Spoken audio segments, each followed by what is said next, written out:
Hey guys, welcome to Cheap Old Cars and Audio. We're going to do a little bit of a news segment, see how this does for us. That truck was going by really slow. So Ford has said that they're going to do a Model T moment, right? So what's that mean?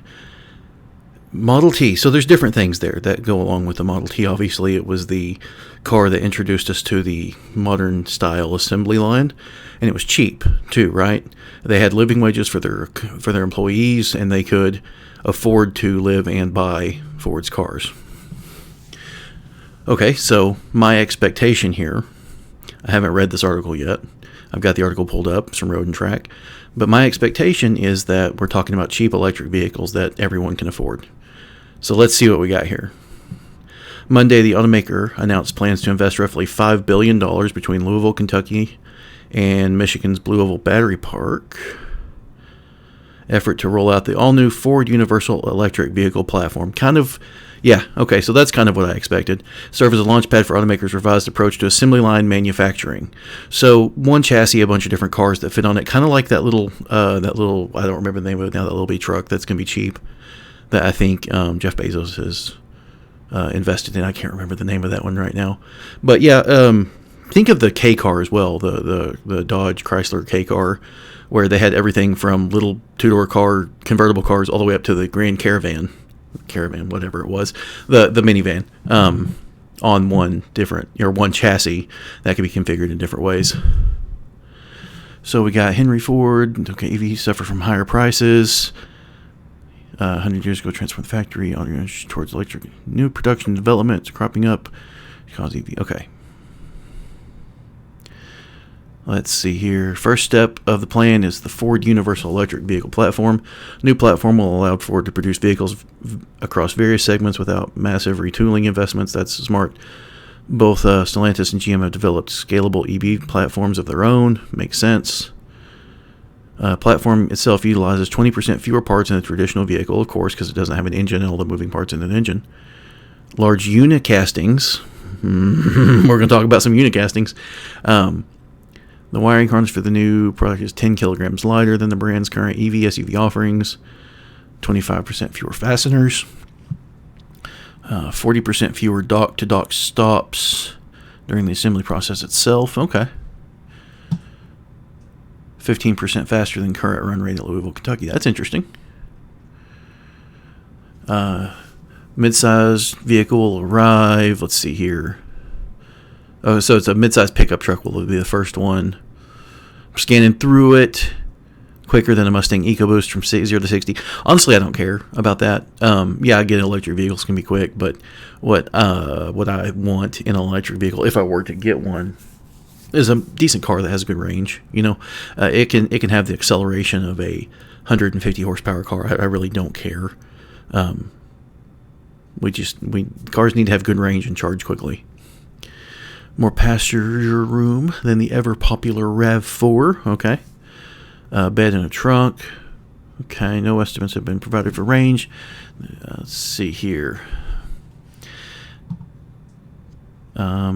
Vehicle platform will use the company's new lithium iron. Does that say iron? Lithium ion? Maybe? I don't know. Maybe lithium iron's a thing. These batteries are lighter and cheaper than their cobalt and nickel using relatives, but they're also generally less power dense.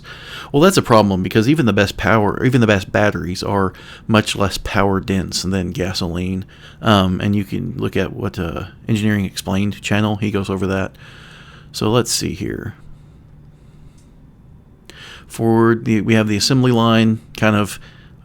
All these things come into the car going down, but here we're going to have this is going to be made here, this is going to be made here, and then they put them all together. So quick and easy. It'll probably be like there's different bodies that come together, and there'll probably be one connector, and it can have a bunch of different wires and things going into it or not, But that connector always fits together no matter which car it is. Yeah, that type of thing. We look at a radical approach to a very hard challenge, sorry. I'm reading without my glasses on. I'm farsighted, right? And I've got glasses, but when I put them on, my eyes are like huge, right? And it's goofy looking, and I'm gonna leave them on. A lot of times I have them off just because on camera it makes it a little bit more than it kind of looks like in real life, but whatever. I'm not too worried about it. So there's a new facility that they're working on. $2.2 billion investment in Louisville, Kentucky, which is great for Louisville. At around 2,200 jobs. That's great. A new 52,000 square foot facility. $3 billion up in Michigan. Okay, so that's cool. That's great.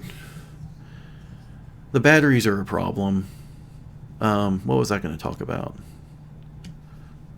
The acceleration. Oh, the castings, the big castings. So what they're talking about there is kind of like what Tesla's, what giga castings or whatever they are.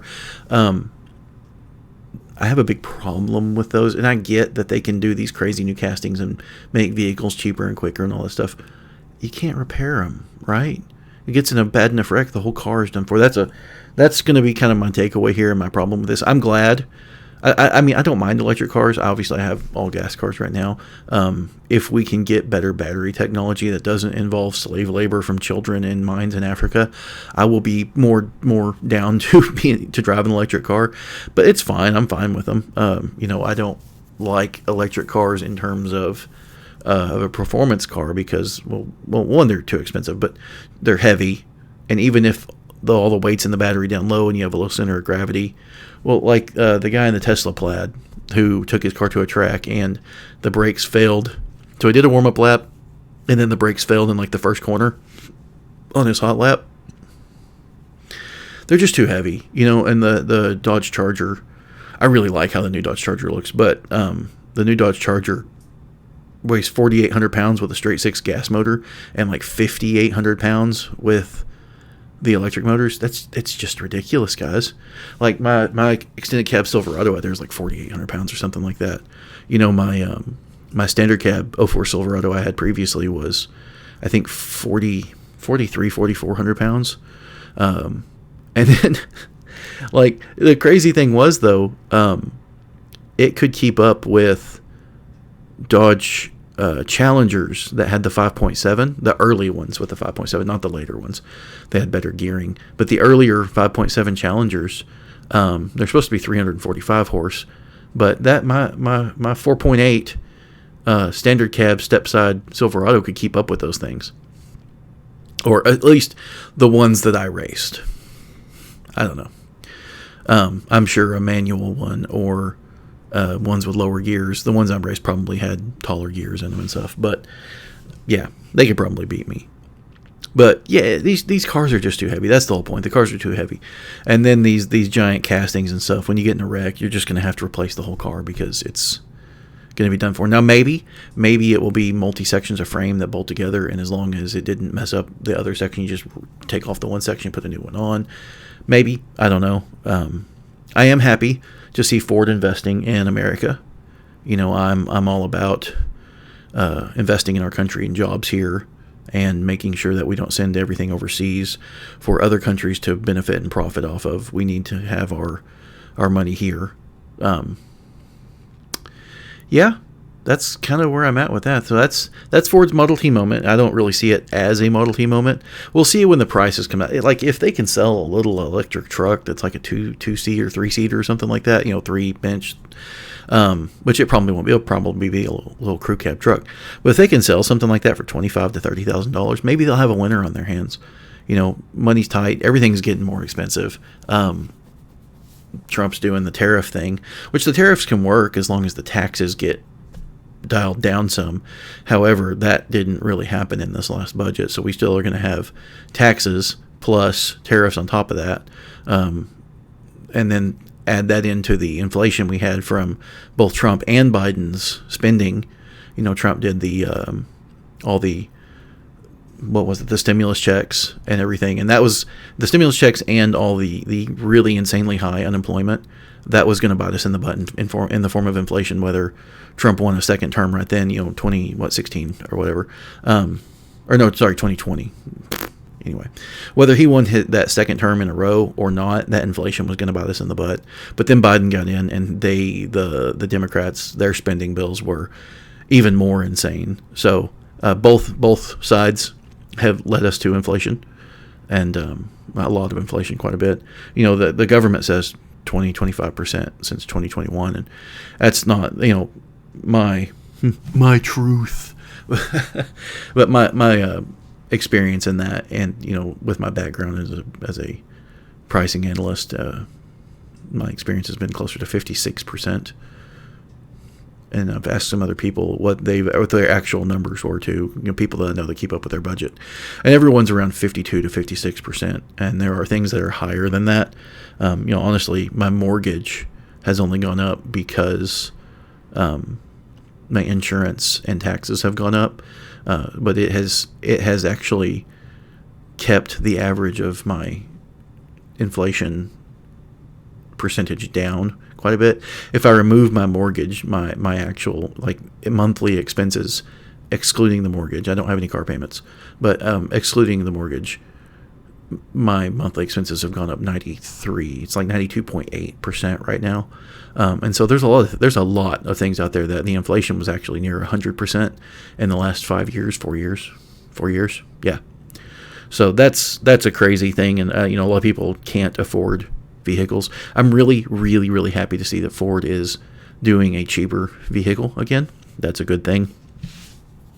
This is what we want. We want these companies, under the COVID lockdowns and restrictions to getting things, the supply chain issues, all these manufacturers, and all of them was kind of maybe a little bit weird that all of them did it at the same time, but almost everybody said, hey, we can make less products and sell them for a way higher amount of money, and we can make the same margin dollar, right? Their margin percentage probably end up being more percentage-wise, but they're selling less products, right? But they can make more. They can make the same or more amount of money while selling less products at a higher thing, and that's just that. That's not inflation. That's kind of demand based, or it's limiting demand based on supply chains. And that just makes prices go even higher. So, these people still buy them, but these $70,000-$80,000 trucks, I'm sorry guys, that's ridiculous. I've been married 18 years. I bought my first house 18 years ago, and it was a bank repo, right? But it was $83,000, and then 10 years later, right at 10 years later, I sold that house. We fixed it up and everything.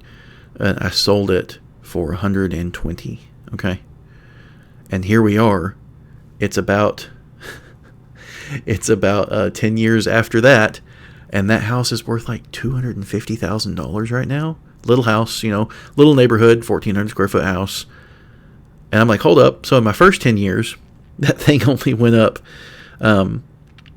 So I bought it cheap because it was a bank repo, but it would have been worth about 105, I think, about 105. So in my first 10 years of ownership, it went up $15,000, and the next person that got it, the house went up $130,000. Yeah, that's just wild. And the whole thing is, the house is worth the same. It's worth the exact same. That just means it takes more dollars to buy it, and the dollars are worth less. The dollars buy less things. Just craziness. So all that to say, really happy that Ford is investing money in our country for jobs here and to bring a relatively cheaper priced, I don't see any numbers here on what it will be, but to bring a cheaper priced vehicle to the market, because not everybody likes working on things. Not everybody likes having an older car and the risk of that. Some people want newer cars.